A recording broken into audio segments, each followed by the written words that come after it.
श्री मिहिर सुनाम तेज कुंवर श्याम पल पल करूं प्रणाम। धनी जी को मैं पल पल करूं प्रणाम।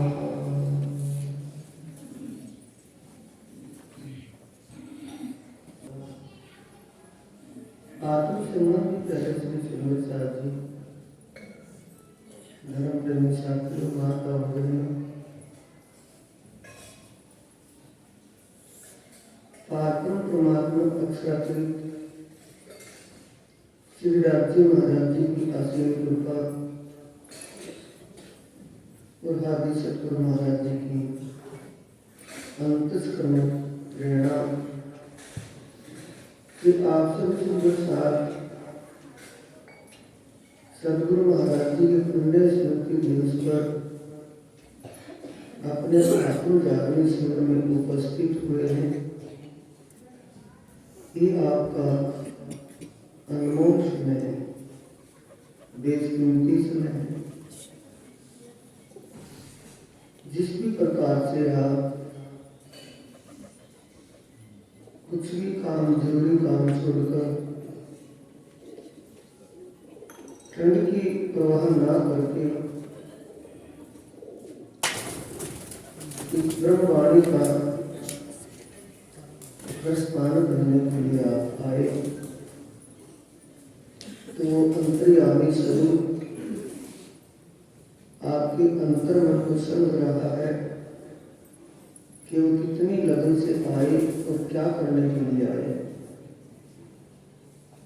उसका वो फल अवश्य ही देंगे, निष्फल नहीं रहेगा आपका ये शिविर। आज 7वां दिन निकल चुका है, 7 दिन हो गए आज ब्रह्म ज्ञान चर्चा को होते हुए। चर्चनी चिंतनी अभियान अध्ययन करते हुए आज आपको शॉर्टकट से फिर दोबारा बताया जाएगा कि उस पारब्रह्म परमात्मा जो साकार निराकार से परे शुद्ध साकार स्वरूप है, जिसका बढ़ने मिटने से परे है, वो उसके श्रृंगार शोभा, उसके दिव्य धाम की शोभा की लीला को अपने अंतर मन में कैसे बसाना। क्योंकि परिक्रमा ग्रंथ के प्रकरण 4 और श्रृंगार ग्रंथ के प्रकरण 4 से हमारा ये शिविर चला हुआ है। प्रकरण ग्रंथ के प्रकरण 4 की 19वीं चौपाई में जो आया है, एक फेर सूत साधी धनी चरित्र सुख चैन इस आए बेर कछु नहीं कुल जाते निज नैन। फिर अगले दूसरी चौपाई आई है, फेर फेर स्वरूप जो निरखी वस्त्र भूषण श्रृंगार फेर फेर मिलावा मूल का फेर फेर देखो मन का।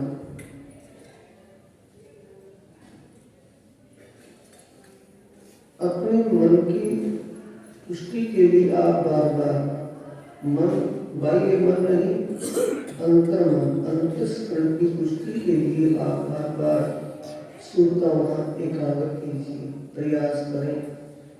अपना तो प्रयास कोशिश हो, आगे उसका फल देना उनका काम है।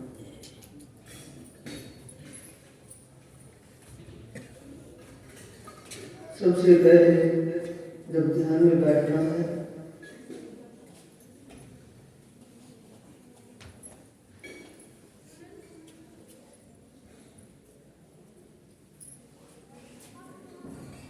चौपाई की लास्ट की चौपाई है प्रकरण 4 परिक्रमा ग्रंथ में, मैं जो देखूं में सिखाकर सो लीजो दिल दे महामत कहे गुरुवन को सती जीवन हमारा।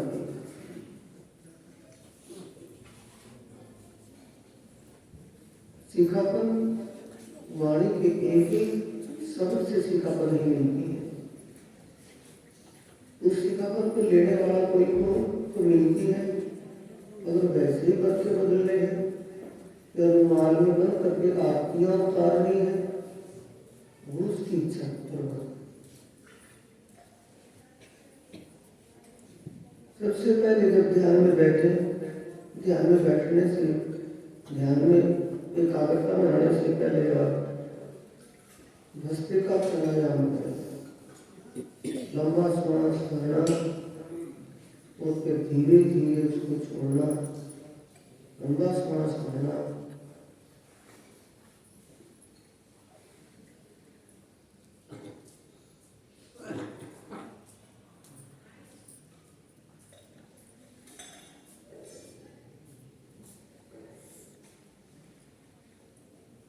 ऐसा 10-15-20 मिनट 10-15-20 मिनट जितना भी कर सके आप। ध्यान में बैठने से पहले बैठकर कोई आसन नहीं करें, इससे मन शांत होता है, मन की भागदौड़ बंद होना शुरू हो जाएगी। फिर ध्यान में बैठे सबसे पहले सद्गुरु महाराज जी के स्वरूप का ध्यान करना है।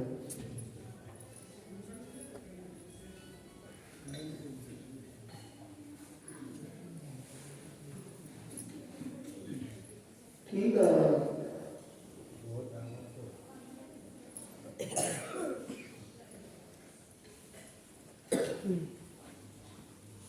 इसने जहाँ में बोला वहाँ चलाइए रहा और जहाँ बोल रहे महाराज जी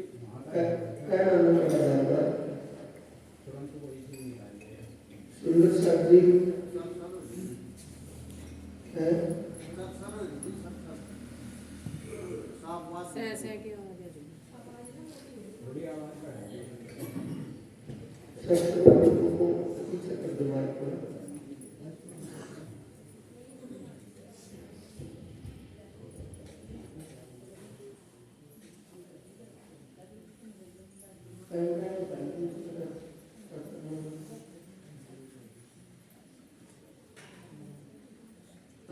साथी। सबसे पहले सतगुरु महाराज जी के स्वरूप का ध्यान करना।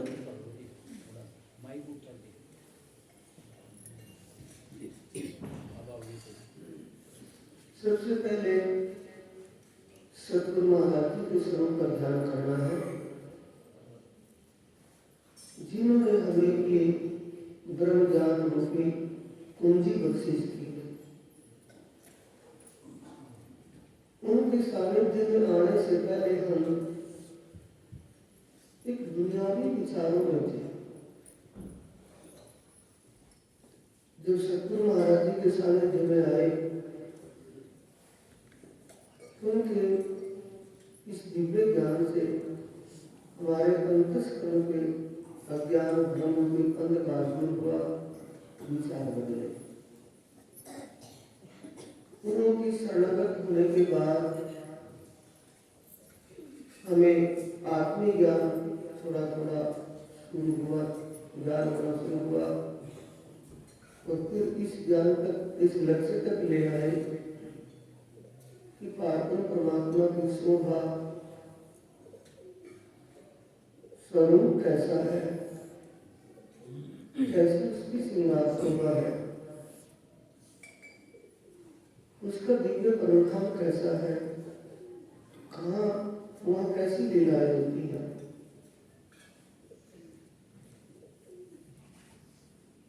इस साथी अपने जानने के लिए आप थोड़ा प्रयास करें तो काम चल सकता है। कैलेंडर में क्लियर हुई है कि शुक्ल पक्ष, महीने में 2 पक्ष आते हैं ना, कृष्ण पक्ष और शुक्ल पक्ष। कृष्ण पक्ष की पड़वा के दिन एकम प्रतिपदा के दिन कहाँ होते हैं, कहाँ की लीला होती है, तो उसके दिन कहाँ की होती है, पूरे महीने की बातें उस कैलेंडर में लिखी हुई है। उससे समझ करके हमें ज्ञान कितना हो जाएगा। फिर एक छोटी सी किताब है पतली सी चितौनी की, ज्यादा सुनना सचनी की किताब, शॉर्ट में देखना तो चितौनी की किताब, और एक विराट पट दर्शन परमधाम का पट दर्शन है, उसमें जैसे प्रोजेक्टर को देखते ऐसे नक्शे करना। इतनी हिम्मत इतना प्रयास तो करने बैठना तो जरूर करें, क्योंकि जब तक हमारी धारणा सही नहीं होगी तो ध्यान भी सही नहीं लगेगा।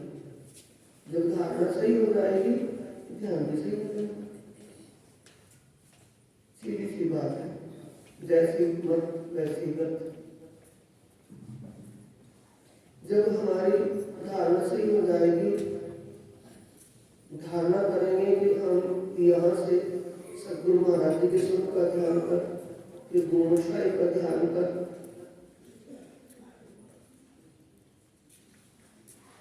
उस सदगुरु स्वरूप का ध्यान, सदगुरु महाराज बैठे उनके स्वरूप का ध्यान करके गोमशाही में साक्षात अक्षराती पारब्रह्म परमात्मा श्री महामती जी के धाम दिल में विराजमान है युगल स्वरूप। और वो महामती जी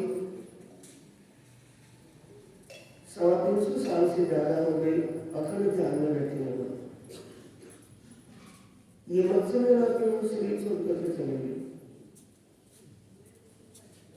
क्योंकि जब हजारों हजार साल भगवान शंकर बहुत से ऋषि मुनि लोग हिमालय पर्वत की गुफाओं में ध्यान में है, हजारों हजारों पैसों साल ध्यान में शरीर बिल्कुल सुखा लिया है। जो ऐसे ऋषि योगी सिर्फ पुरुष लंबे ध्यान तक बैठ सकते हैं, उनको परमधाम की आत्मा और उस आत्मा के तन में जीव राजा मनु का जीव कितना बड़ा तपस्वी,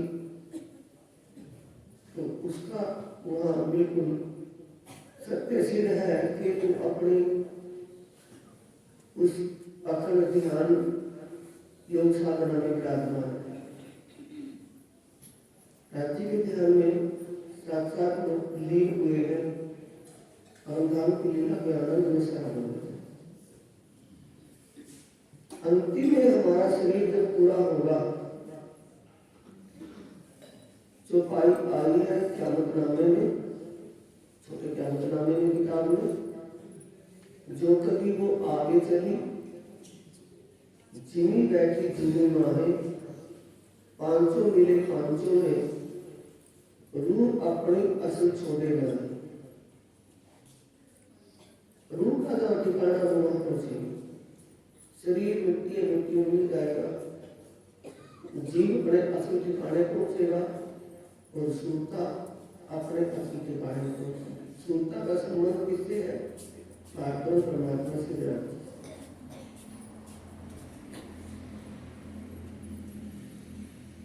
परमधाम में तो जो पराक्रम बैठी है, इकट्ठी ही वो सोएगी, इकट्ठी ही जागृत होंगे, परामर्शी की नहीं है, हुक्म की नहीं, हुक्म से उनकी जागने वहां होगी, हुक्म से यहाँ आत्मा की जागने होगी। फिर उसके बाद दुनिया के लोग स्वर्ग वैकुंठ को भारी मानते हैं, स्वर्ग को मानते हैं ना भारी, क्योंकि वो स्वर्ग में हम नरक में कोई भी शरीर छोड़ करके चला जाए तो यही भावना बनती है कि वो स्वर्ग में हम नरक में, स्वर्ग को भारी मानते हैं। स्वर्ग की शोभा को नहीं आते देखते उसे हद से पार होना है। वैकुंठ सतलोक फिर देवा की दुनिया, उसके आगे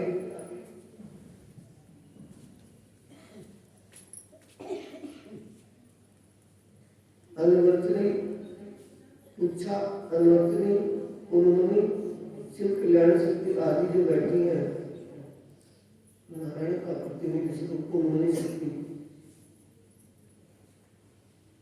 उसके भी परे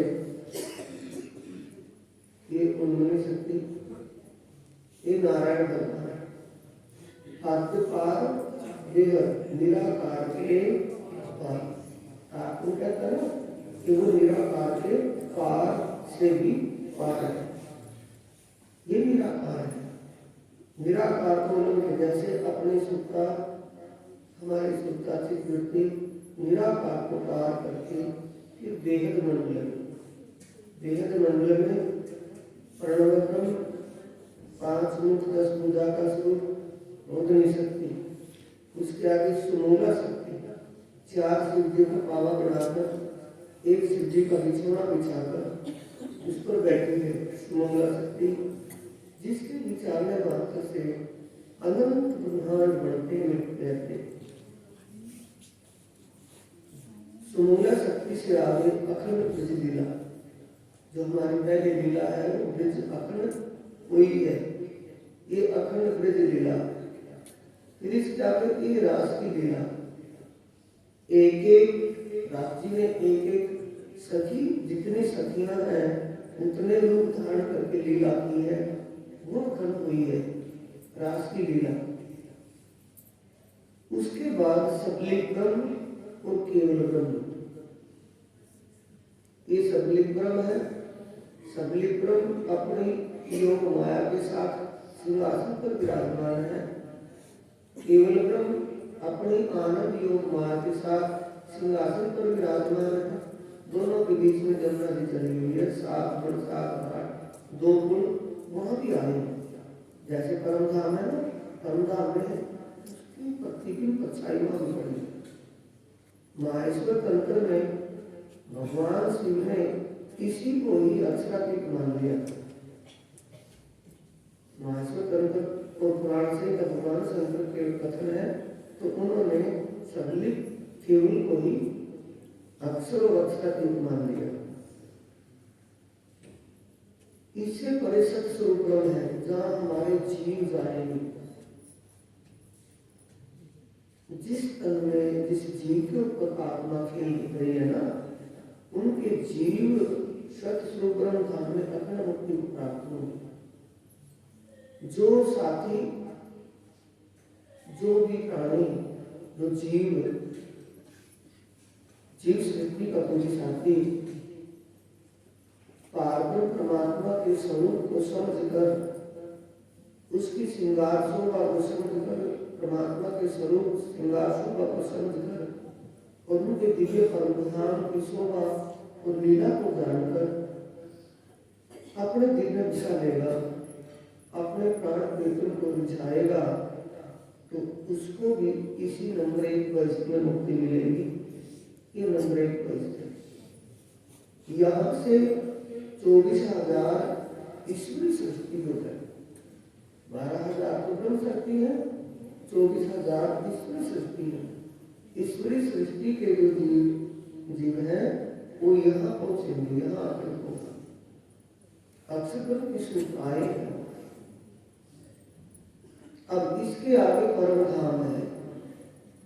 यहाँ इस वैश्व में जो जीव हमारे आत्मा जैसा रूप धारण करके यहाँ का आनंद ले, जैसा परम धाम में आत्माओं का नूरी स्वरूप है, इन जीवों को भी नूरी स्वरूप मिलेगा। जैसे पहले योग माया के ब्रह्मांड में उसमें रास में गए थे, रास में नूरीकरण मिला, हमारा तन नूरीकरण हो गया था, वैसे ही यहाँ मिलेगा। और वही सुख भोगने को मिलेगा जो आत्माएं भोगनी है प्रतिदिन स्वरूप में, वो उनको मिलेगा। इसके आगे दिव्य परम धाम है। दिव्य परम धाम में चकाचौंध हो रही है,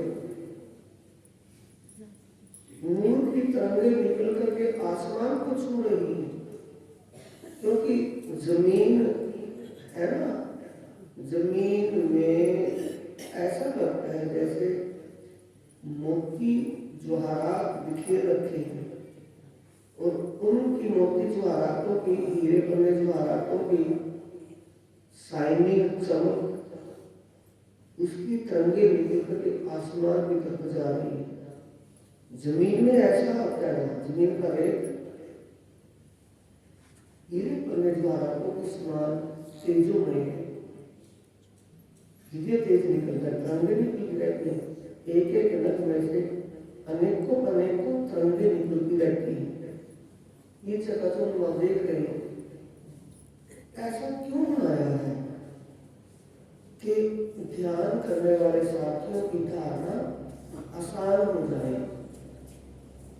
ज्ञान के बिना जैसा ज्ञान होगा वैसी धारणा हो। कोई भगवान से कोई जानता होगा तो उससे कुछ भी आगे नहीं, तो उसी का उसी की धारणा करेगा, उसी का ध्यान लगेगा।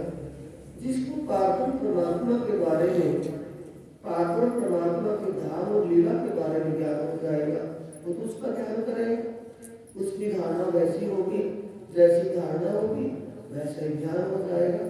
जैसा ध्यान होगा वैसी समाधि उसकी चित्त में बनेगी। असल से सबकी मूल में, सबके जड़ में क्या है? ज्ञान होना जरूरी है। सर्जनी ज्ञान, चित्तनी का ज्ञान होना बहुत जरूरी है। अपने खर्चे के लायक तो हो ही जाए। देखो कितना आसान नहीं है, कठिन नहीं है। हाँ, देख नारायण भगवान को देखते हुए आगे बढ़ गए, क्योंकि हमें तो आगे जाना है ना नारायण भगवान से। नारायण भगवान की शोभा को निहारते हुए सूरता आगे बढ़ी बेहद मंडल में।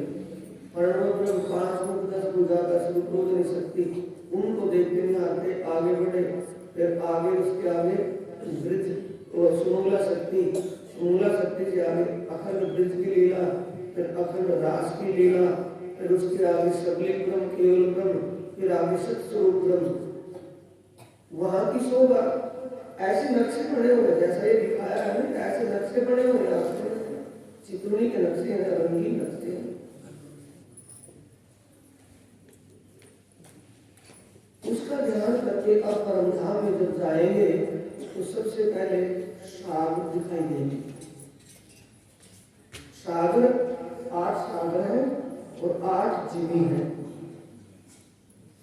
2 सागरों के बीच में एक जिमी है। एक सागर सफेद रंग का है, दूसरा सागर लाल रंग का है। सफेद रंग के सागर की तरंगे सफेद निकल करके लाल रंग के सागर की उनकी मोहलातों में से लाल रंग की तरंगे निकल करके जमीन पर पड़ती है, तो जमीन आधी सफेद दिखाई देती है, एक तरफ से लाल दिखाई देती है। कितना झलकार कर रहा है जिमी की शोभा। ये सागर है ना, ये सफेद सागर नूर का सागर है, परमात्मा के दिव्य स्वरूप का सागर है, नूर का सागर है, उनके दिव्य नूर की पहचान करवाता है। इसके पहले इस तरफ सर्वरस सागर है। सर्वरस जिसमें सब रस हो, सारे सुख हो जिसमें, तो सारे सुख किसमें है? परमात्मा की कृपा में है ना। परमात्मा की मेहर में सारे सुख है, थोड़े बहुत ही है। अगर परमात्मा मेहर करे, कृपा करे तो सारे सुख मिलेंगे नहीं मिलेंगे? तो सारे सुखों का सागर कौन सा है? सर्वरस सागर, कृपा का सागर, मेहर सागर। मेहर सागर जो हम बोलते हैं उसको थोड़ा समझते हैं, उसके शब्द थोड़ा कोशिश करें समझने की, तो उसी से हमारा आत्म जागने का स्वरूप जग जाए, आत्म जागृत हो जाएगी उन शब्दों से। उसको पता लग जाएगा कि क्या कह रहे हैं। जो मेहर हुए तो मेहर होने पहचान। मेहर क्या है? परमात्मा की कृपा, और उनकी कृपा, उनकी इच्छा, उनका हुक्म सब उस कृपा में समाया हुआ। तो सबसे पहले सर्वरस सागर से अंदर जाएंगे।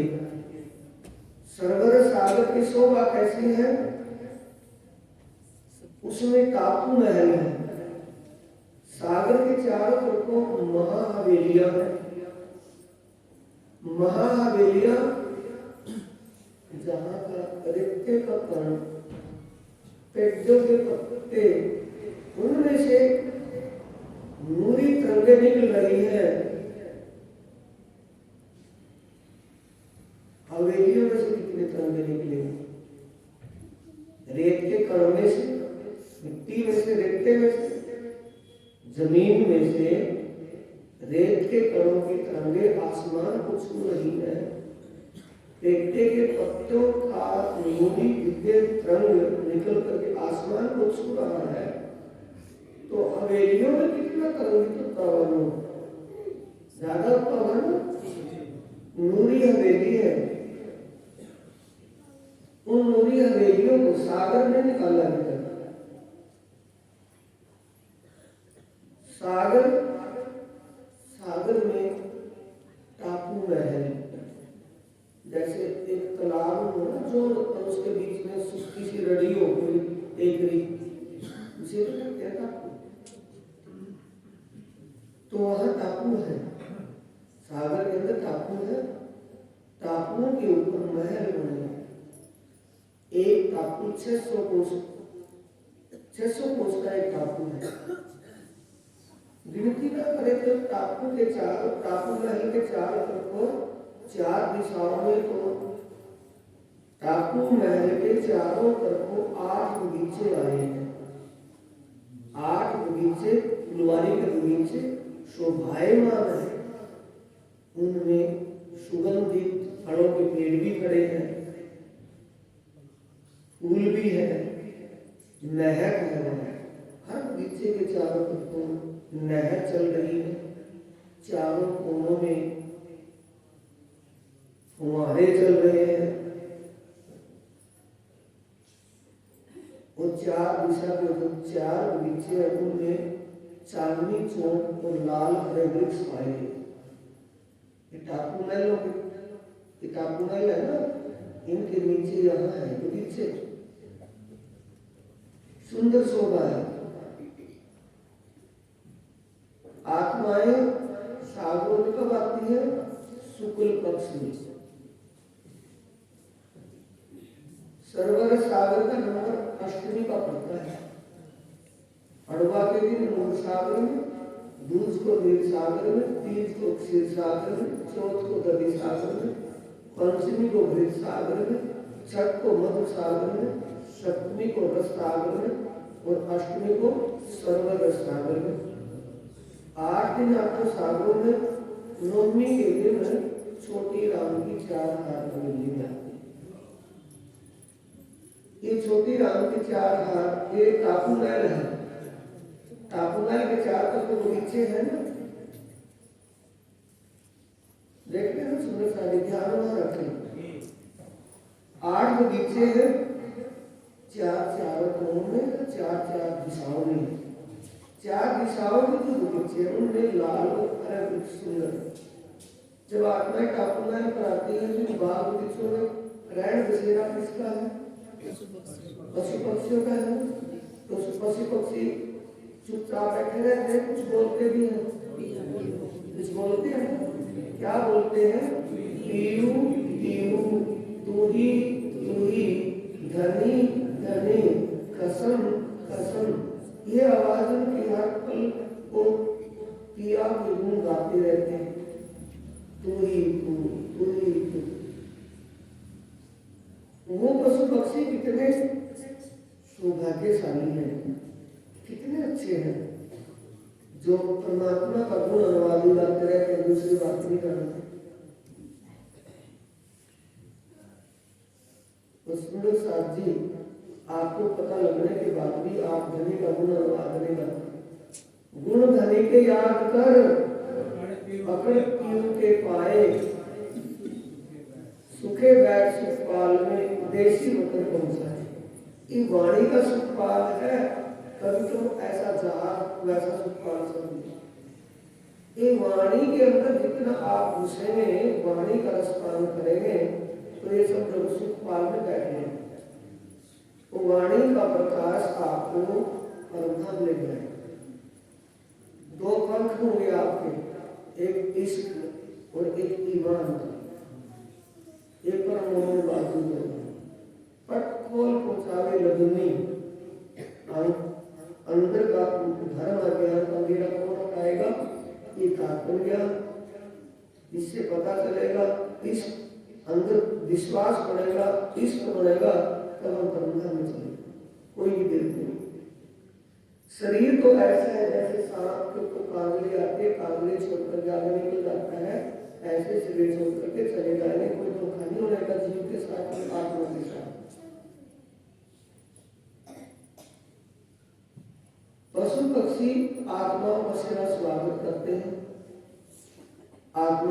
बोल के हार पहनाते हैं, फल खुआते हैं, फूल देते हैं।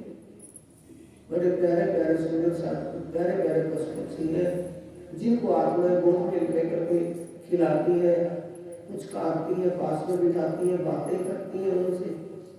उनके पंखों में से, उनके बालों में से सुगंध आती है।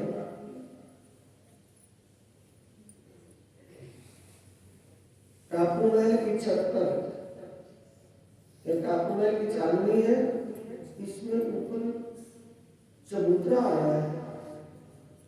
चबूतरे के ऊपर, चबूतरे के चारों दिशाओं में 3-3 सीढ़ियां उतरी है, बाकी जगह कठेड़ा लगा हुआ है, कालीन बिछी हुई है, सिंहासन और कुर्सियां रखी हुई है। ये छत है, ये छत है, ये बीच में चबूतरा है। चबूतरे के चारों तरफ बगीचे और नहरें और पानी के 6 बच्चे आए हैं। सागरों में जब आती है आत्माएं टापू महल की जरूर आती है ऊपर छत पर। टापू महल कितना ऊंचा है? 12,000 फुट ऊंचा है। जितनी हवेलियां है इतनी ऊंचा है।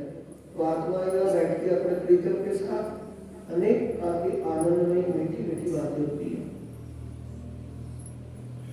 आप जिस पक्ष का और उस पक्ष में होने वाली लीला का ध्यान कर रहे हो, तो लीला में धाम धनी आत्माओं के साथ होते हैं, मूल विलाय में बैठे रहते हैं।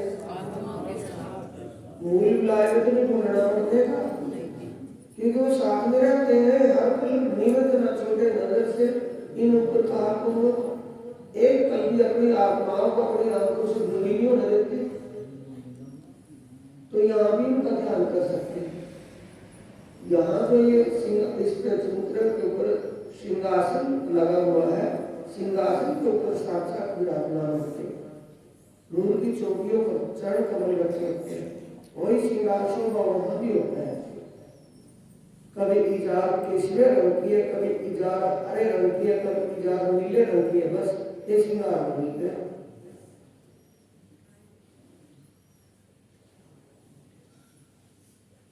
अब इसके सागर के बाद फिर सरवर सागर से आगे छोटी राम की हवेली में जाते हैं। छोटी राम की हवेली की शोभा कैसी है? वो भी एक बहुत ऊंचे चबूतरे पर है। छोटी राम की हवेली, एक हवेली में 12,000 हवेलियां, यानी कि देखने में तो एक दिखाई देती है ना। आश्रम, आश्रम के अंदर कितना कुछ है। नाम तो आश्रम है, ऐसे उसका नाम हवेली है। हवेली के अंदर अनेक हवेलियां, हवेली के अंदर अनेक हवेलियां, एक हवेली में अनेक मंदिर, एक मंदिर में अनेक कोठरियां और अंदर बगीचे भी हैं। बगीचों के चारों तरफ नहरें, पानी, चाय बच्चे, सारा सिस्टम हवेलियों में भी है। विशेष होगा समस्या यहाँ कब आते हैं? जब ध्यान करते हुए जा रहे हैं ना, ध्यान करते हुए कहाँ तक चले गए? छोटी राम की, छोटी राम की माँ हवेली देख रहे हैं। ये 4 बड़ी नहरें चारों तरफ चल रही है। 4 नहरें हैं ना, चारों तरफ चल रही है। तो आत्माएं किस स्वभाव की है? बच्चों वाले स्वभाव। बच्चों के लिए स्वभाव है आत्माओं में। अपनी इच्छा से, अपनी मर्जी से वो कोई आत्माएं इस जल की नहर में जल क्रीड़ा करती है, जल में खेलती है, डुबकी लगा करके नीचे नीचे मछली की तरह चलती है, दूसरी आत्मा को पकड़ने के लिए घूमती है। अंदर ही अंदर कोई एक दूसरे के ऊपर पानी छिड़कती है। ये लीलाएं करने के बाद फिर इन बगीचों में आते हैं। नहर के पास बगीचे है ना, ये बगीचे हैं और बगीचों में वही बात है दूसरा पशु पक्षियों का। तो पशु पक्षी आत्माओं के पहुंचने से पहले आत्मा के अपने सच्चे मालिक के परमात्मा के ध्यान में डूबे रहते हैं। ये नहीं कि वो कहाँ करे नाम जाकर के रखे ना। अंतस्करण से पीयू पीयू पूरी पूरी धनी धनी, ये उनकी जुबान से निकलते हैं स्वर, पक्षियों की जुबान से, पशुओं की जुबान से। और जब आत्माएं पहुंच जाती हैं तो आत्माओं के मन से संबंधित है, उनका लिंक किससे है, कनेक्टिविटी किससे है, जुड़े किससे है, आत्माओं के दिल से जुड़े हैं, उनके मन के अनुसार चलते हैं, आत्माओं के मन की बात समझ लेते हैं। पहले फूलों के आगे तैयार हो जाते हैं, फूल लेते हैं, फल पाते हैं, अपने खटखट करके नाच कर गीत कर गाकर पशु पक्षी लीला करते हैं। फिर उसके बाद आत्मा, इसमें भी चारों दिशाओं में चार चांदनी चौक है। एक चांदनी चौक को देख करके घबरा गए कि कितने हैं, परम धाम में कितने चांदनी चौक है, बेहिसाब है। चांदनी चौक क्यों है और लाल हरे वृक्ष क्यों है, क्योंकि वहाँ की शोभा में तो चार चांद लग जाते हैं, वो शोभा देखकर। 8 बगीचे यहाँ छोटी राम की हवेली के चार तरफ 8 बगीचे हैं। फिर आत्माएं इस हवेली के अंदर जो मोहराते हैं, अंदर में है ना हवेलियां हैं, वो एक एक में 12,000 हवेलियां। कैसी शोभा है छोटी राम की हवेली की, जैसे रंग महल की है। मंदिरों की हार, खंभों की हार, फिर मंदिरों की हार, फिर खंभों की हार, उसके आगे हवेलियां, इसमें महल है, महलों की हार, कोठरियां हैं। तो ये एक बहुत सिस्टम है। उन महल, इन छोटी राम की हवेली की मोहरातों में अंदर घूमती है। जब ध्यान में बैठे, ध्यान का प्रकरण चल रहा है ना, जब ध्यान में बैठे तो अपने आप को पराक्रम के स्वरूप में देखें, यहाँ के शरीर को भूल जाए। ये शरीर तो साधन मिला है ना, कितनी कृपा की राजी ने ये शरीर साधन दिया है ताकि इसके द्वारा वो परमात्मा को प्राप्त कर ले, दोबारा जन्म न हो, अमर हो जाए, ये मौका दिया है। तो पर आत्म का भाव करना है कि मैं अपने प्रीतम के साथ छोटी राम की हवेली में अंदर मोहल्लों में घूमने के बाद छत पर बैठते हैं। छत पर बैठकर तो सबसे पहले मेवा, मिठाई, अरड़, आरोग्य खाते हैं। क्योंकि पक्ष कौन सा है पता तो लगे, बुद्धि काम कर रही है। कौन सा पक्ष है, शुक्ल पक्ष है ना, चांदनी रात है। शुक्ल पक्ष में वनों में लीला होती है दोपहर 3 बजे से 9 बजे तक, और कृष्ण पक्ष में होती है एक पहर 3 बजे से 6 बजे तक। और 6 बजे के बाद भोजन प्रसाद की लीला होती है। तो आत्माएं अंदर रंग महल में की पहली बेटी में चबूतरे पर बैठते। अब यहाँ भोजन प्रसाद आरोप करके फिर रास की लीला चलती है। नवम बाई रास करती है। इस सिंहासन पर बीच में सिंहासन पर राज श्यामा जी विराजते हैं, आत्मा पुरुषों पर विराजती है, और नवरंग बाई बीच में रास करती है। ये रास की लीला। सिंहासन पर कौन बैठे हैं, राज श्यामा जी। लीला में राजी जब साथ में है तो लीला में भी ध्यान कर सकते हैं, नहीं कर सकते हैं। लीला का ध्यान करेंगे जल्दी समझ में आ जाएगा और प्रेम अंदर उतर जाएगा। तुम्हें प्रेम उपजाने करो सो अब पाएंगे। इस उपजाने, इस प्रेम पर वो जो लीला है, वहाँ की जो शोभा है, वो का जो सिस्टम वहाँ है, हवेली का है। हवेली का वो किसने दान किया है, राज्य।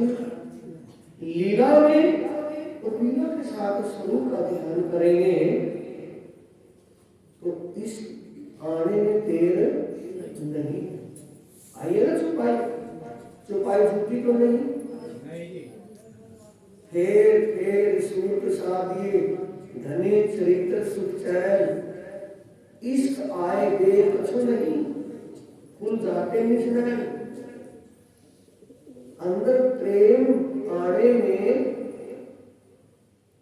परमात्मा की शोभा बसने में, परमात्मा का धाम और लीला का दिल में बसने में देर नहीं है। जब देर का मतलब बार कोशिश कर, अपने समझने के लिए, जानने के लिए, किताब के पट दर्शन से, चाहे चिकने की किताब से, चाहे वो वाणी मंत्र परिक्रमा में और सागर श्रृंगार में परिक्रमा और सागर श्रृंगार, सागर और श्रृंगार में आत्माओं की शोभा का, परमात्मा के श्रृंगार शोभा रहस्यवादी का श्रृंगार, दो किताबों में परिक्रमा में पूरे परमधाम के कण कण का जगह जगह का उसमें बयान आया है।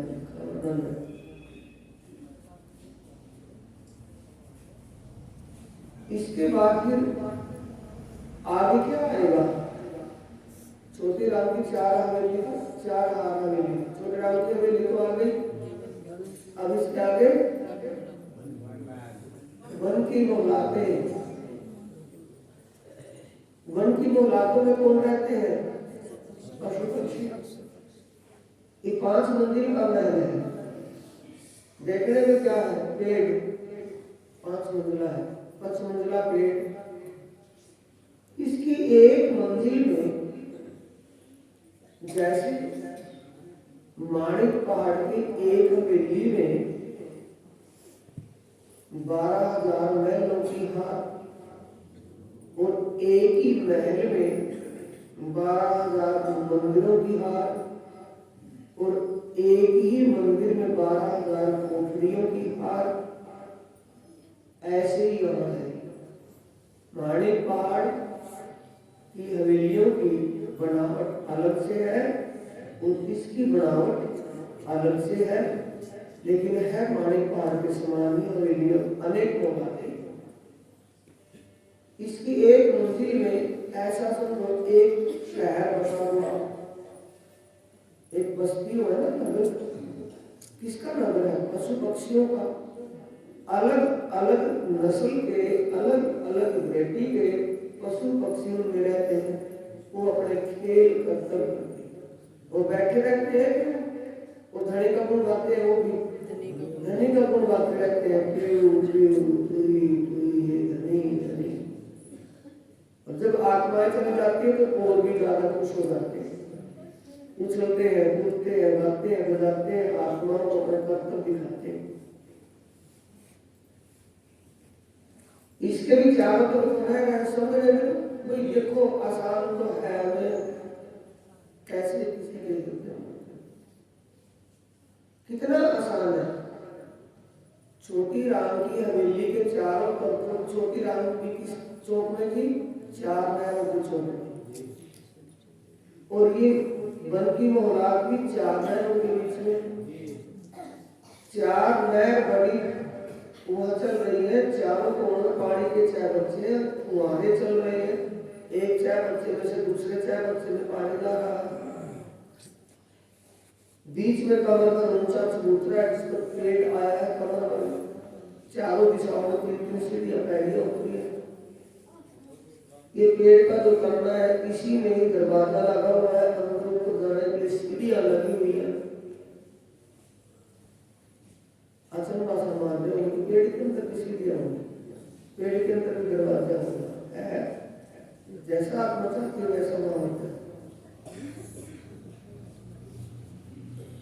माणी पहाड़ की हवेलियों में जो 12,000 हवेलियों की हार आई है ना, चबूतरे पर एक मंदिरों की दीवार छोड़कर, रोज छोड़कर, रास्ते की जगह छोड़कर के दीवार है, दीवार के पीछे हवेलियां, एक गोल एक चौरसाई है ना। हर हवेली के दोनों साइडों में थंब आए हैं, जिससे गलियां बनी है। हवेलियां होगी तो गली भी होगी कि गली बंद होगी? गलियां, गलियां किससे पता लगता है? थंबों से। और उन थंभों में वही शोभा है जो हवेली की मोहरातों में है।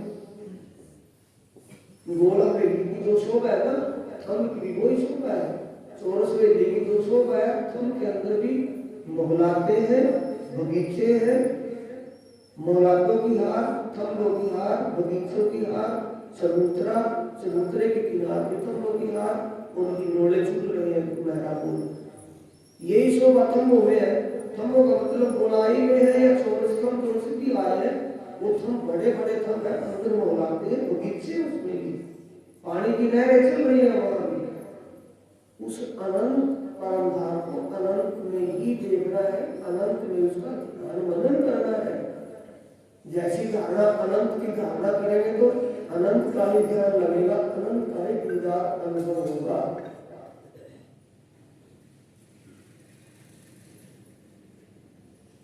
इसके भी चारों तरफ बगीचे आए हैं, बगीचों के चारों तरफ नए और फुहारे चल रहे हैं, बहुत रमणीक। किस चीज का एहसास होगा सुंदर साथी? एक तो बड़ी नहर होगी बाहर, अंदर बगीचों के चारों तरफ नहरें चल रही है, तो यार गर्मी होगी, ठंडा, शीतलता और फूल और फलों के पेड़ों की महक, सुगंध भरपूर होगी कि कम होगी? भरपूर। ठंडी ठंडी महक, ठंडी ठंडी हवा में महक आ रही है, आनंद में विभोर हो जाती है। अब इसके आगे किसका ध्यान करेंगे? सूता तो मूल में लाए तो पहुंच रहा है ना। इसके बाद माणिक पहाड़, माणिक पहाड़ से आगे जुबेरों की नहर। माणिक पहाड़ का विस्तार बड़ा है ध्यान के लिए। अब आप जुबेरों के महल, जुबेरों का महल कैसा है? जब जाएंगे आंखों पर प्रतिबंध होगी कि देखो सारी चीज में आते हुए चलेंगे। कोई जरूरी नहीं है कि वो मूल मिलाव में पहुंच करके ध्यान का आग्रह हो।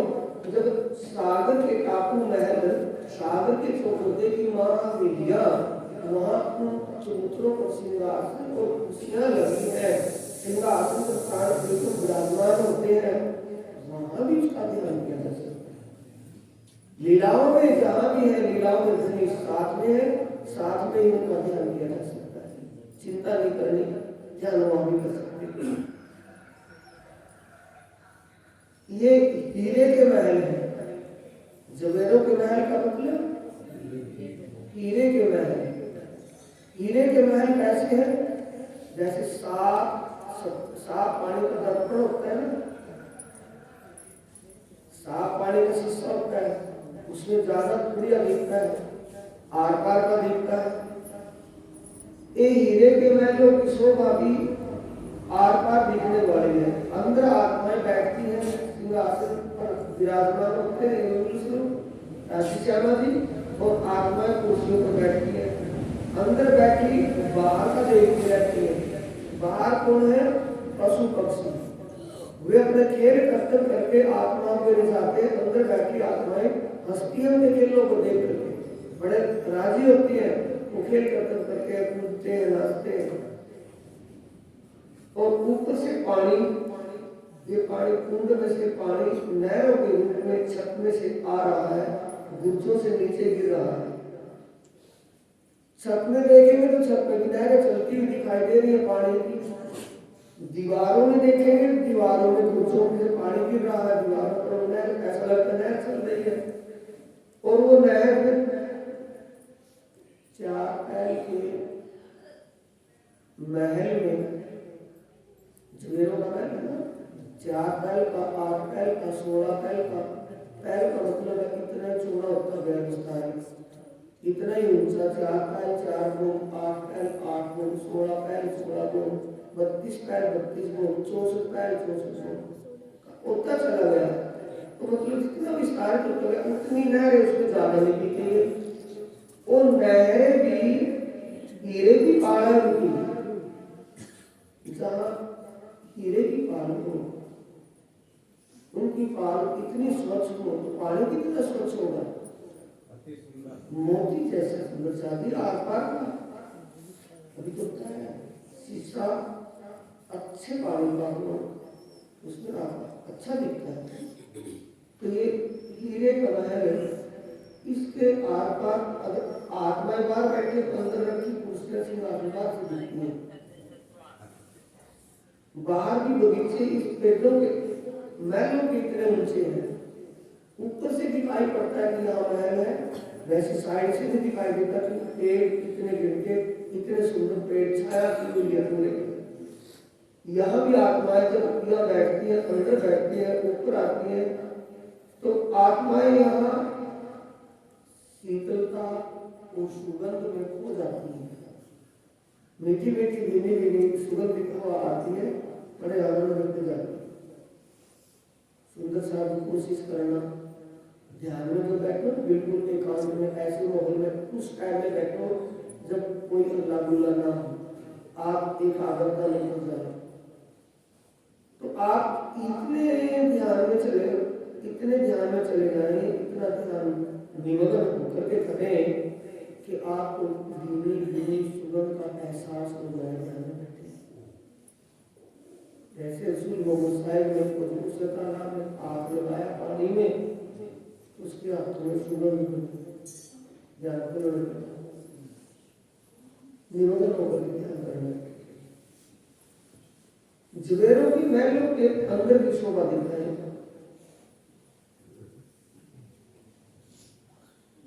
हीरे के महल के अंदर की शोभा कैसी है? ये मंदिरों की हार है। 64 मंदिर है, 68 हम आए, 4 दिशाओं में 4 दरवाजे आने से मंदिर कितने आए हैं? 64। हम कितने आए हैं? 68। चलो गिनती की बात ना करके कि गिनती ध्यान में गिनती थोड़ी करनी है, 1 2 3 4 शोभा को देखना है। शोभा लीला क्या होती है? शोभा लीला का ध्यान करना है। शोभा ऐसी है कि बाहर की तरफ मंदिर आए, फिर अंदर एक कतार में आपके पास कतार को समझ लेंगे। पहले एक कतार मंदिरों की आई है, फिर दूसरी कतार खंभों की आई है, फिर दोबारा दूसरी मंदिरों की कतार आई है, फिर उसके आगे फिर खंभों की कतार आई है। बीच में कमर से ऊंचा चबूतरा है, चबूतरे की किनार भी खंभों की हार आई है। ये खंभों क्यों आए हैं? कि ये तो अंदर की बनावट है ना उसकी, हीरे कनाल की। अब ऊपर नहरें चल रही है, तो ऊपर नहरें अगर लैंटर लगा होगा, छत लगी होगी, तभी तो नहर चलेगी उसके ऊपर। तो इन खंभों से छज्जे निकलकर मंदिरों तक आए, यहाँ से वहां तक और यहाँ से यहाँ तक छज्जे निकल करके एक छत बन गई है। उस छत के ऊपर ये पानी का स्कूल है ना, ये पानी का पाइप, ये पानी का पाइप ऊपर तक गया है और 4 घूमती है तो 4 घूमका, जितने घूमती है उतने घूमका, ये पाइप उतने ऊंचा चला गया। ऊपर जाकर इसमें भी कुंड, एक तो कुंड बीच में है और कुंड के बीच में से पानी का पाइप गया, इसने भी कुंड का रूप धारण कर लिया। ऊपर आप देख रहे थे तो पानी की धारा है, पानी की नहर चल रही थी, फुहारे चल रहे थे, ऊपर भी बगीचे थे, तो बगीचे छत होगी तभी तो बगीचे होंगे उसमें। तो छत कहाँ से पड़ती है? जहाँ खंभ आ गया ये समझो, उससे छज्जे निकल करके छत बन गई। अब ये है, ये तो महल है, तो महल के अंदर की बनावट है, इसको खोलो पूरा। यहाँ कुर्सियां और सिंहासन रखे हुए हैं।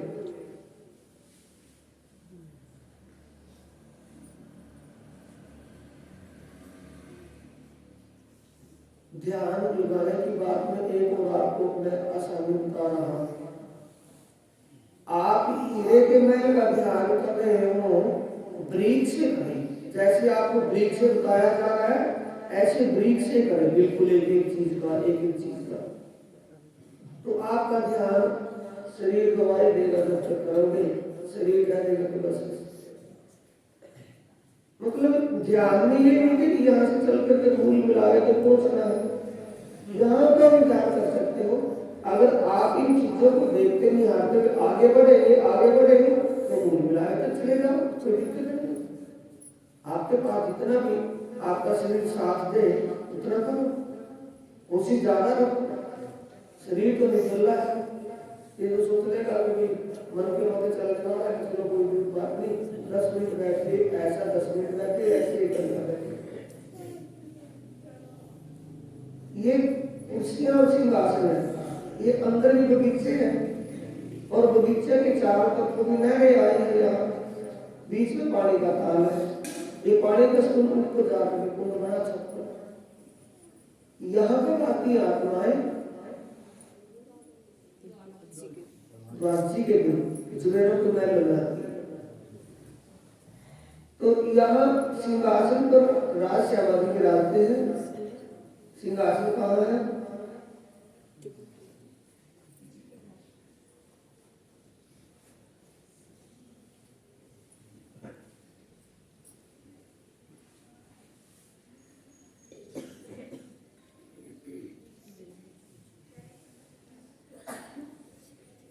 ये कुर्सियां है, ये सिंहासन है यहाँ राज श्यामाजी के लिए। यहाँ पर सब बैठते हैं और बाहर के पशु पक्षी बाहर खेल कूद कर नाच करके गा करके आत्मा को जाते हैं, बड़ा आनंद बढ़ता है। यहाँ बगीचों की महक, बगीचों के फूलों और फलों के पेड़ों की महक और ठंडी ठंडी हवा, ये सुगंध और शीतलता का आनंद लेती है आत्मा। अब त्रयोदशी के दिन कहा जाती है,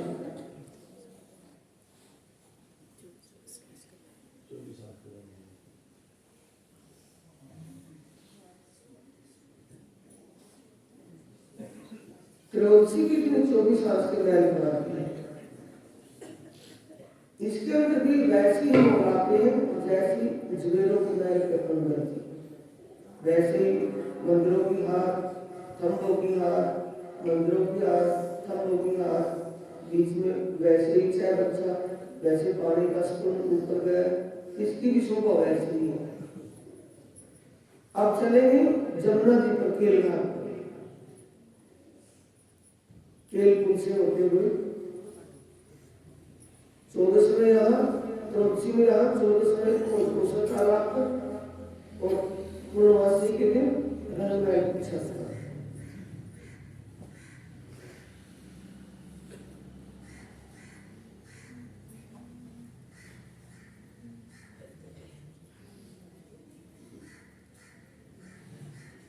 एक केल पुल आ गया।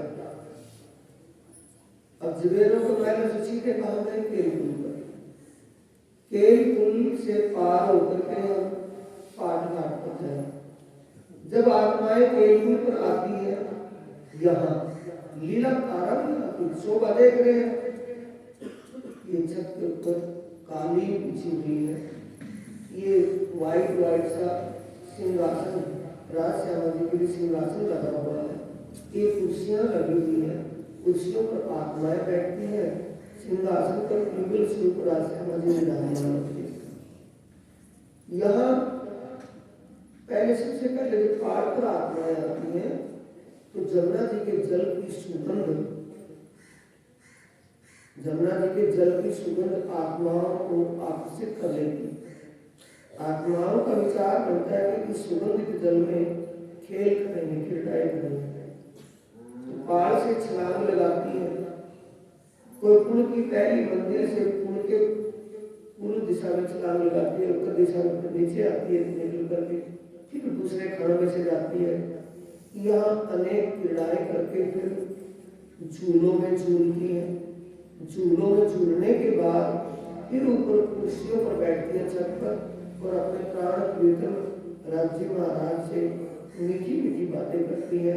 चारों तरफ की शोभा को देख करके पूछती है कि वहाँ कैसी लीला है, कैसा आनंद है, कल वहाँ चलेंगे। ये अनेक प्रकार की बातें वहाँ होती है। फिर आत्माएं पाट घाट पर, फिर आगे क्या करना है, सूता कहाँ ले जाना है, पाट घाट पर आत्म का श्रृंगार सज करके विश्व संग सत्संग और आत्म लेके विश्व संग सत्संग। ये पाट घाट है। जमुना जी के पुल से, केल पुल से आए पहाड़ पर चलते चलते जलरोध से यह पाट घाट पर आए। पाट घाट में दोनों तरफ पाट घाट है, अक्षरपुर के रंग महल की तरफ थी और अक्षरापीठ पहाड़ों के रंग महल की तरफ, दोनों तरफ पाट घाट है। पाट घाट की देवरी जहाँ रावत कीजिए रात रतन जड़ित के मोहल में पिया कीजिए रघुनाथ, बोलते हैं ये रतन जड़ित का मोहल और यह आत्मा आती। अब इस पाट घाट से पाट घाट में शोभा खोलने निकाले, ये पाट घाट में शोभा है। पाट घाट में आत्माएं जब आती हैं तो पकड़ दौड़ की लीला ज्यादा फेमस है। परम धाम में एक दूसरे को पकड़ना दौड़ना, उसके पीछे पीछे सर बांध करके दौड़ना, मुझे पकड़ करके दिखाओ, दूसरी आत्मा दौड़ती है पकड़ने के लिए। ये नीले खंभ है चारों कोनों में, चारों खंभ नीले खंभों में गोल सीधी असरी हुई है, सारे देखो आत्माएं आत्मा के हाथ पर हाथ मार करके दौड़ती है, मुझे पकड़ करके दिखाती। तो इन जिन्नों से ऊपर चढ़ती है, जिन्हें से ऊपर चढ़ करके दौड़ करके सबसे दूसरे से उठती है। जो आगे दौड़ी हुई आत्मा है वो पीछे पकड़ने वाली जोड़ने वाली आत्मा थी, जिसको पकड़ना था उस पकड़ने वाली पकड़ना था जिसको, वो इतनी गति से दौड़ी वो पिछली को पकड़ लिया कि पूरे तू तो मुझे पकड़ नहीं पाई, मैंने तुझे पकड़ लिया। इस बात का हास विलास की लीला कहते हैं, हंसी मजाक की लीला होती है। कुछ आत्माएं जमुना जी के जल में जल क्रीड़ा करती हैं, कुछ आत्माएं यहाँ के जो बगीचे हैं, बड़े वन के पेड़ हैं, बड़े वन के पेड़ 5 किलोमीटर के नीचे आए हैं, उनके हिंडोलों में इंडोलों में झूलती है कुछ आत्माएं। बताया है आत्माओं का बच्चों का ऐसा मिजाज है, अपनी मर्जी से अपनी इच्छा से जहाँ की लीला में रमण करना चाहती है वही लीला में रमण करने लगती है। एक बहता हुआ जल जमुना जी का और पाट घाट के नीचे से 3 धाराएं, पाट घाट के नीचे से 3 धाराएं, उरले पाट घाट के नीचे से और 4 धाराएं जमुना के बीच से 10 धाराएं पानी 10 खड़ों से निकल करके केल पुल के फिर भटके पुल के नीचे 10 खड़ों में से निकलता है। ये भटका पुल है वो केल का पुल है। भटके पुल पर दूज के दिन आते हैं कृष्ण पक्ष में, पाट घाट पर पड़वा के दिन आते हैं कृष्ण पक्ष में, और बट पुल केल पुल पर अमावस के दिन 15 दिन घूमने के बाद अमावस का नंबर पड़ता है केल पुल पर। अब आत्मा ये पाट घाट से सीधे इंडोलों में झूलती है वो आत्मा यहाँ इंडोले लगे हुए हैं, कोई इंडोलों में झूलती है, कोई पशु पक्षियों से बात करती है, प्रेम के स्वरूप पर पशु पक्षी आत्माएं प्रेम में निमग्न हो जाती है। बट पुल पर ये बड़ के पेड़े में भी हिंडोले हैं, 5 मंजिल का बड़का पेड़ है, 500 मंजिलों में हिंडोले हैं, और केल पुल जो बट पुल है, बट पुल पर के अंदर भी हिंडोले हैं, अनंत हिंडोले हैं। 2 बड़ के पेड़ है ना, इन दोनों बड़ के पेड़ों पर 5 मंजिल के ऊंचे हैं, 500 मंजिलों में हिंडोले बने हुए हैं। अब आए आत्माएं हिंडोले में जो झूल रही है, अब आत्माएं पाट घाट से चलकर सीधे चांदनी चौक में आती है। पाट घाट से रास्ता चांदनी चौक में। अब श्रोता को कहाँ ले जाना है? केल पुल से पाट घाट पर आए, पाट घाट से अमृत वन के बीचों बीच रोज से चलते हुए चांदनी चौक में, चांदनी चौक में लाल हरा वृक्ष, उसके चबूतरों पर आत्माएं व्यक्ति आते जाते वक्त, पशु पक्षी आते हैं सुबह के 6 बजे, अक्सर ब्रह्म आते हैं चांदनी चौक में दर्शन करने के लिए। चांदनी चौक की शोभा, उसमें 2 पेड़, उत्तर दिशा में लाल रंग का पेड़ और दक्षिण दिशा में हरे रंग का पेड़ शोभायमान है। बीच में ये रास्ता आया है पाट घाट से। यहाँ की लीला, चांदनी चौक की लीला क्या है? जब आत्माएं आते जाते वक्त इन चबूतरों पर बैठती हैं, चबूतरों पर कालीन बिछी हुई है, सिंहासन कुर्सियां लगी हुई है, जब आत्माएं यहाँ विराजमान होती हैं तो विचार करती है कि आज अब बरसात हो जाए तो ज्यादा अच्छा है। इतनी देर में घटाएं छा जाती हैं, बिजलियां कड़कने लगती हैं और पूरी धुआंधार बरसात होती है। वो बरसात आनंददायक है, दुखदायक नहीं है। आनंद मिलता है उस बरसात से। आत्माएं यहाँ की क्रीड़ाओं से फिर ऊपर अपने सुता कहाँ ले जाना है? ये लाल वृक्ष की चकाचौंध देखते हुए सुता आगे बढ़ रही है। आगे सीढ़ी चढ़ करके रंग महल में, रंग महल में 28 स्तंभ का चौक। ये पशु पक्षी मुजरा करने के लिए आते हैं, अपने अपने खेल करतब करके गा करके बजा करके धाम ध्वनि को आत्माओं को मिलाते हैं।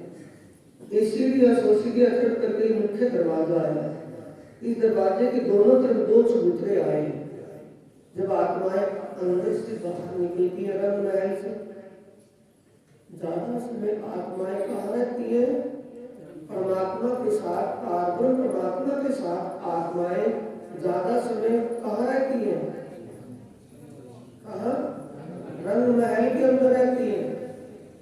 कृष्ण पक्ष में 7 पैर और शुक्ल पक्ष में 5 पैर, क्योंकि एक पैर कृष्ण पक्ष में बाहर दिखता है, उसमें 7 पैर अंदर के आगे, और शुक्ल पक्ष में 2 पैर बाहर होते हैं 3 से 9 बजे तक बाकी रंग महल में। और पूर्णमासी के दिन 3 पैर बाहर और 5 पैर अंदर रंग महल।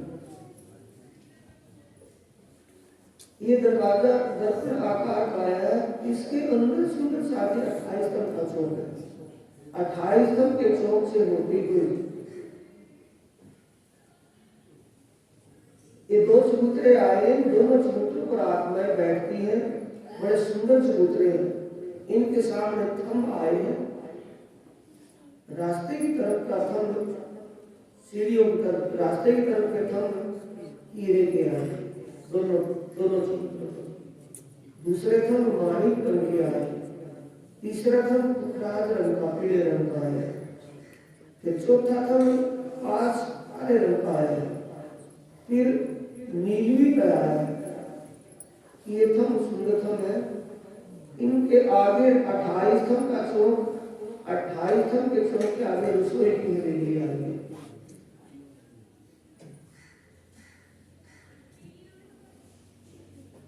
ये दरवाजे के बिल्कुल सामने 28 स्तंभ का चौक आया है। ये है चौक। 28 स्तंभ के चौक के आगे ये रसोई की हवेली है। 5 मंदिर यहाँ से यहाँ, यहाँ से यहाँ, और 10 मंदिर यहाँ से यहाँ। इसके आगे दहलान आई है। दहलानों में दोपहर के वक्त भोजन प्रसाद जमने की रसोई की सेवा होती है।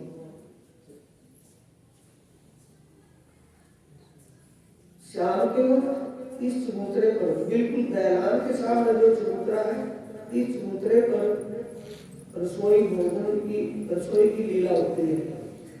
भूख नहीं लगती, छत्ते लीला मात्र होता है।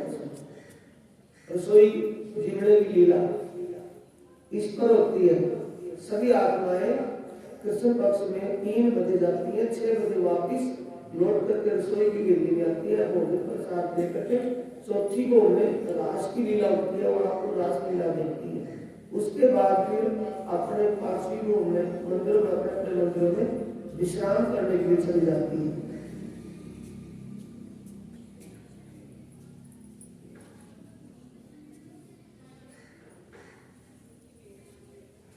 अभी रसोई की हवेली ये दोपहर के वक्त होती है।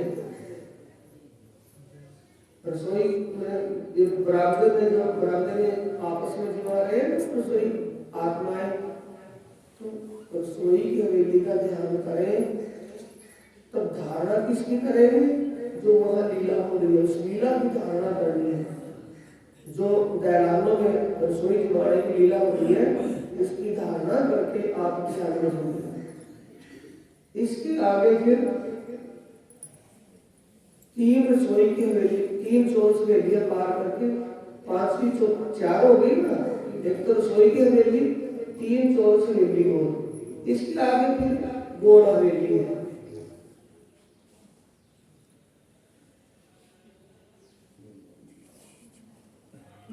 ये गोड़ हवेली आई है। गोड़ हवेली में पहले 64 थंब आए चारों तरफ के। थंबों के रंग अलग अलग है। फिर उसके आगे मंदिरों की हार आई, एक कतार मंदिर आए। ये थंबों की हार बाहर है, ये मंदिरों की हार है, ये फिर थंबों की हार आई है। फिर उसके आगे कमर पर ऊंचा चबूतरा है, चबूतरे पर थंबों की तीसरी हार आई है। एक बाहर है थंबों की हार, एक मंदिरों के मंदिर आए हैं ना, 60 मंदिर आए। 60 मंदिरों के एक हार बाहर है थंबों की, एक अंदर की तरफ है। उन थंबों से आगे कमर पर ऊंचा चबूतरा है, चबूतरे के किनारे पर फिर 64 थंब आए हैं।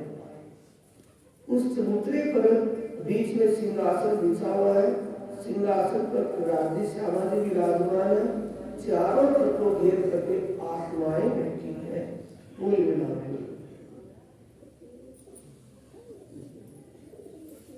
एक युगल स्वरूप राज्य श्यामा जी, इनको चारों तरफों से घेर करके आत्माएं बैठी हैं और आत्माएं गलबैया डाल करके बैठी हैं, भाई हम अलग ना हो जाए, जुदाई ना हो जाए हमारी। ये चारों तरफ को घेर करके बैठी हैं। जब मूल मिलाने का ध्यान करेंगे, धारणा लेंगे, उसकी धारणा करेंगे तो सुबह को निहारते हुए उसमें इतना तल्लीन हो जाना है कि शरीर और संसार भूल जाए। तो उस आनंद का एहसास तब होगा जब हम इतने तल्लीन हो जाए, संसार और शरीर को भूल जाए, समय को भूल जाए, कितनी देर से रहते थे, उस शोभा का ध्यान करना है।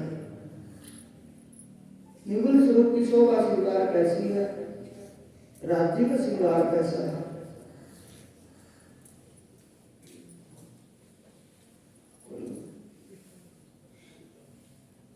केसरिया रंग की इजार है, ये केसरिया रंग की इजार है। नीचे पांव में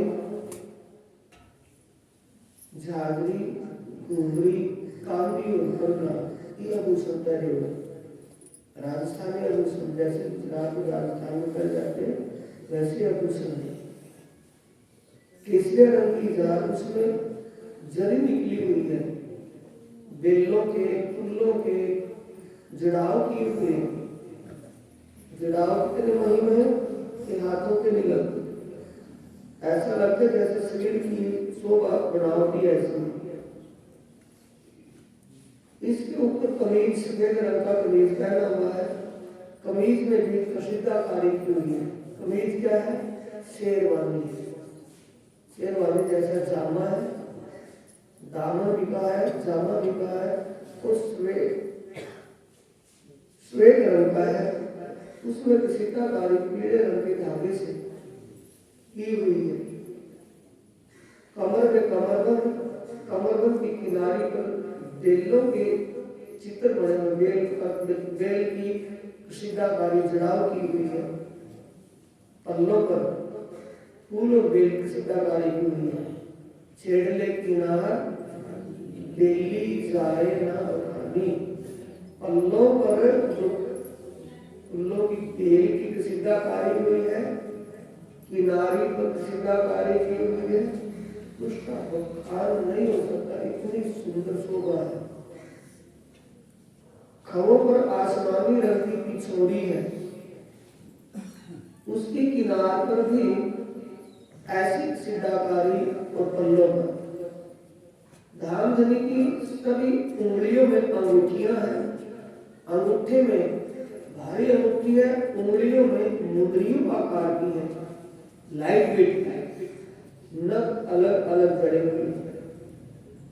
फिर उसके आगे कड़ा है, कड़े के आगे पौंची है, आगे कोई क्या के बाजूबंद और बाजूबंद के फूल सुंदर लटक रहे हैं, सुंदर शोभा आई है। फेर स्वरूप जो निरखिए, वस्त्र भूषण श्रृंगार, किस अंग में कौन सा वस्त्र पहना हुआ है और किस अंग में कौन सा आभूषण पहना हुआ है और श्रृंगार कैसा लगता है राज्य में, ये भाव लेकर के धारणा करनी है।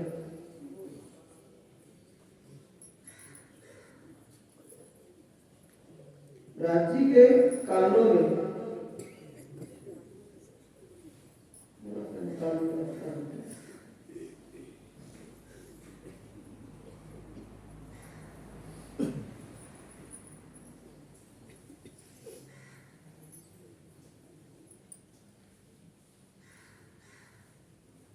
गले में 7 हार आते, 5 हार आए, एक श्रृंगार में 6 हार, एक में 5, एक में 4 भी आए। धारणा जिस भी श्रृंगार की करोगे उसी श्रृंगार की धारणा कर सकते हो, ये कंपल्सरी नहीं है कि कुछ भी जो भी आपके चित्त में बैठ जाए, जो आपके ध्यान में बैठ जाए, उसी श्रृंगार में राज्य की शोभा की धारणा करनी है। कंठ में ये कंठसरी है, कंठी का क्या है, कंठी एक कंठसरी है,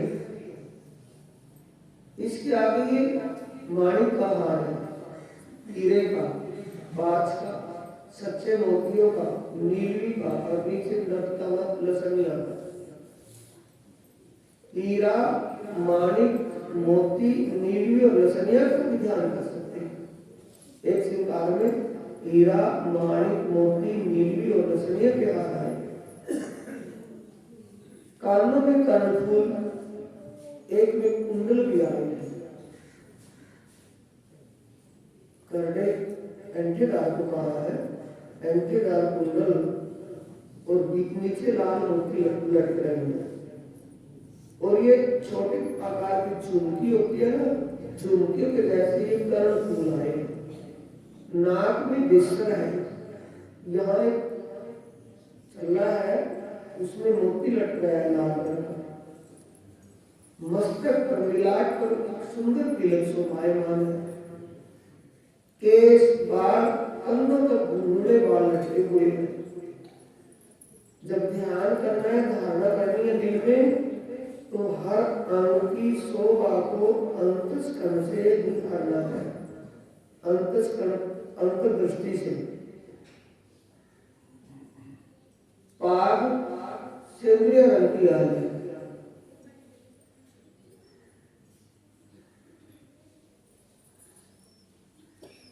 ये पाग सेंद्रिय रंग की आई है, उसमें दुगदुगी,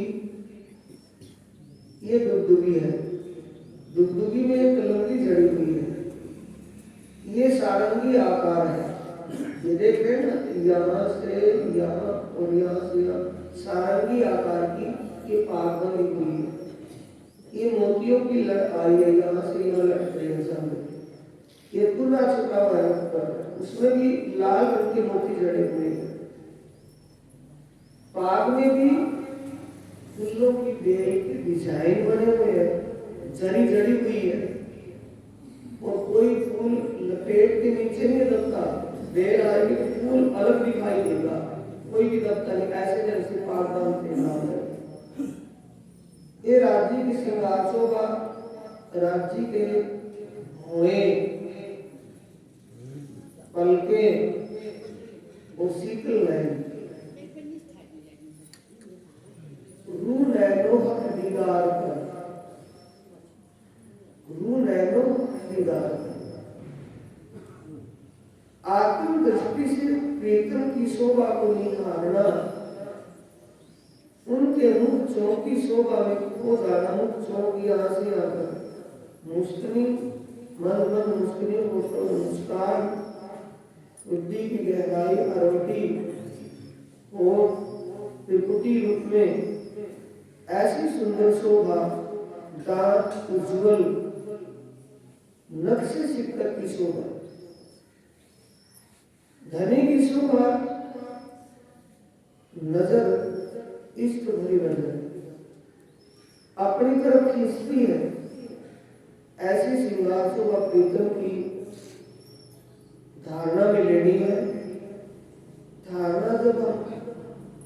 शोभा में अच्छे से रंग जाए, ध्यान हमारा काफी संकट में अटक जाए तो धारणा फिर ध्यान में बदल जाएगा और ध्यान फिर समाधि में बदल जाएगा, चित्तनी में। ये शोभा अच्छे से समझिए। इसके लिए विराट पट दर्शन बना, उसमें भी शोभा आई है। एलसीडी के लिए डीवीडी बनी है, फोन के लिए चिप बनी है, उनमें भी ये शोभा आई है। जितने भी स्पेशल कल बनवाई गई है उसमें दो विष्णु प्रसाद की जरूरत है। अब श्यामा जी महारानी की श्रृंगार शोभा बलिहार करना है।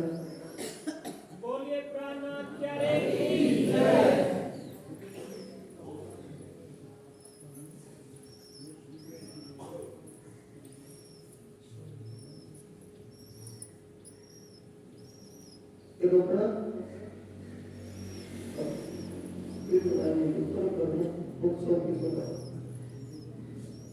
ये सुंदर शादी धनी की शोभा, तरसी नजर, भौए, बंके, पलके, ये इनके जो मोती आंखों के जब नजरों से नजर मिली, रू नैनों के दीदार पर, रू मुख हक्सो बोल, रू कानो हक बात सुन, एक पट रू का खोल। जो आत्मा परमात्मा के बीच करता है, इस ब्रह्म ज्ञान के प्रकाश में अपने अंतर मन के पर्दे को दूर कर दे। ब्रह्म ज्ञान के प्रकाश से, संसनी ज्ञान से समझ करके धनी का ध्यान कर ले, ये हमारी हकीकत है। जब उस शोभा में हम उस इश्क में डूब जाएंगे तो हकीकत फिर मासूम में बदल जाएगी। अब सुंदर साथी श्यामा जी महारानी का श्रृंगार शोभा देखेंगे। ये श्यामा जी महारानी के अभी बोलते हैं ना, दो प्रथम लागू दो चरण को, ये वही दो चरण है। ये श्यामा जी के दूसरे श्रृंगार की छुपाई अपने श्रृंगार में उसमें आया है, प्रथम लागू दो चरण को, धनी ए ना छुड़ाइयो के लाल कली लाल एडियां मेरे जीव के यही जी। जब हम ये शब्द बोल रहे हो तो हमारे सुनता चित्त वृत्ति में ये श्रृंगार शोभा बसी। बोलने से पहले हमारा ध्यान में भी ये भी ये श्यामा जी महारानी के अंगूठों में अनुवट पहनी हुई है। अनुवट का मतलब आरसी लगी हुई है, हीरा, जिसमें से श्यामा जी का श्रृंगार दिखता रहता है। अंगूठों में अनुवट, अंगूठी में चुट्टियां पहनी हुई है, जिन्हें बिछुए कहा है वाणी। बिछुओं में अलग अलग रंग के नग जड़े हुए हैं, बहुत सुंदर लगते, गोरे गोरे चरण है, कितना गोर उज्जवल गोर, कितने सब सुंदरताओं की सीमा को लाग रहे हैं चरण पर इतने सुंदर। इन चरणों पर टकनों में झांझरी, घुंगरी, कांपी और कंगला कितने मुलायम है, कितने सोते हैं। श्यामा जी इस साड़ी के नीचे लहंगा है, हरे रंग का आया, हरे रंग का लहंगा और श्याम रंग की बैंगनी कलर की ब्लाउज है। एक तो काला हो गया श्याम रंग, एक उसमें शाइनिंग है, लिलक मारती है। ब्लाउज पहने हुए, ये हरे रंग का पेटी कोट है, लहंगा है जो साड़ी के नीचे से दिखाई दे रहा है। साड़ी इतनी मुलायम है कि उसको मुट्ठी में बांध लो, इतनी मुलायम सो बड़ी। ऊपर कमरबंद तगड़ी बंद पहने हुए है, तगड़ी की सूंडे नीचे तक ये झालर आई हुई है। ये साड़ी का पल्ला ऊपर से होकर के यहाँ इसी के नीचे लगा हुआ, ये पल्ला है साड़ी को खींचा है। श्यामा जी के हस्त कमल में 10 बने 4 उंगलियां, एक हाथ की 4 उंगलियां, दूसरे हाथ की 8 उंगलियां, 2 अंगूठे, उनमें अंगूठी अंगूठों में बाएं हाथ के अंगूठे में तो कंचन सोने की अंगूठी है और दाएं हाथ के अंगूठी में आरसी लगी हुई है हीरे की, उसमें श्रृंगार देखते रहती है श्यामा जी। ये कंचन की है। दूसरे अंगूठे में ऊपर को चावड़ा पहना हुआ है, छोटी छोटी मुंदरियां, लाइट वेट की अंगूठी नग जड़ी हुई वो पहनी हुई है। ऊपर ये कचावड़ा है, ये नव घड़ी है, नव रंग का चूर्ण, एक कंगन कंकड़ी जिसे कहते हैं, कंकड़ी की झलकार पूरे प्रधान को गुंजायमान कर देती। ऊपरी बाजूबंद पहने हुए हैं। बाजूबंद के जो कुम्मक है उनके कई रंग के आए, उनके नग चढ़े हुए बहुत सुंदर लगते हैं। मुंह से बोलते हैं, कहते हैं कुछ चीज मुंह से बोलती है तो ऐसा लगता है बाजूबंद मुंह से बोलने वाले चेतन है, हर चीज चेतन है। श्यामा जी महारानी का ब्लाउज काला नहीं है, डार्क बैंगनी कलर में है। कानों में पानडी पहने हुए है, कंठ में कंठसरी और सात हार पहने हुए। सात हार में एक कंठ से चीड़ का हार भी आता है, दूसरा चंपकली का हार। ये कंठ में कंठसरी है।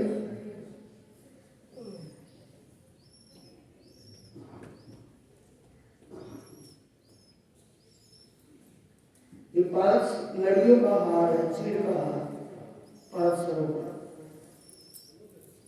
इसके आगे ये हार चंपकली का है, इसका 1-10 इसके नीचे तक आएंगे। ये चंपकली का है और ये हार नीचे तक आया है यहाँ, ये इसे चंपकली का हार कहते हैं। 5 हार इससे अलग है, चीड़ का हार और चंपकली का हार। और 5 हार कौन से हैं? हीरे का, ऊपर निकालो,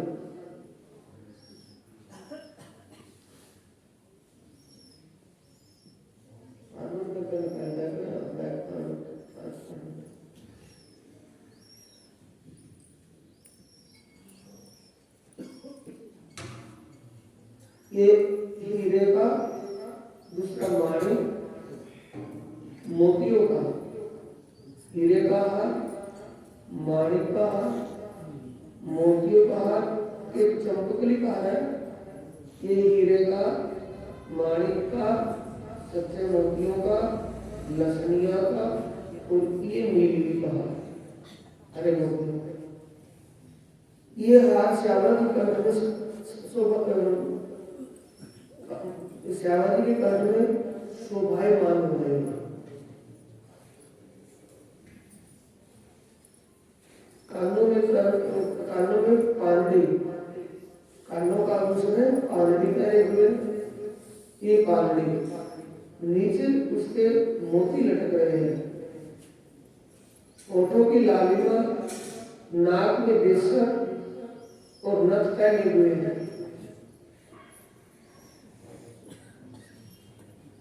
नाक में ये बेसर चल रहा है, उसमें लाल रंग का मोती है।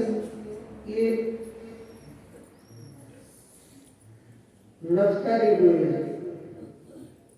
मांग में सिंदूर और मांग की पट्टियों पर मोतियों की लड़ी। मांग में मत्थे पर ललाट पर बिंदी और टिक्का, ये स्वर्ण पट्टिका है। मांग के आगे पर ये स्वर्ण पट्टिका है। गोरा वर्ण है, गोरे वर्ण में स्वर्ण पट्टिका आने से और भी शोभा बढ़ जाती है। श्यामा जी महारानी के कंठ में ये कंठसरी, हार, जो वस्त्र, जिस अंग में जो वस्त्र है, जो आभूषण है, एक एक करके उसका ध्यान करना है, क्योंकि वो छुपाई कह रही है। फिर स्वरूप जो ने किए, वस्त्र, आभूषण, श्रृंगार, फिर मिलावा मूल का, मूल मिलावा आपने देखिए ना उनको। इस शोभा का ध्यान करना है रोज डेली, सुबह शाम दोनों वक्त करना है। सुबह शाम अगर आप अपने जीव का भला चाहते हो, अपनी आत्मा को जागृत करना चाहते हो, अपने जीव को अमर करना चाहते हो, मरने जीने से छुटाना चाहते हो, तो आप खुद करें, दूसरे के भरोसे मत बैठो। सीख कर समझ कर अपने लिए जो करेगा वो अपना उसी को मिलेगा, दूसरे को कुछ नहीं मिलेगा।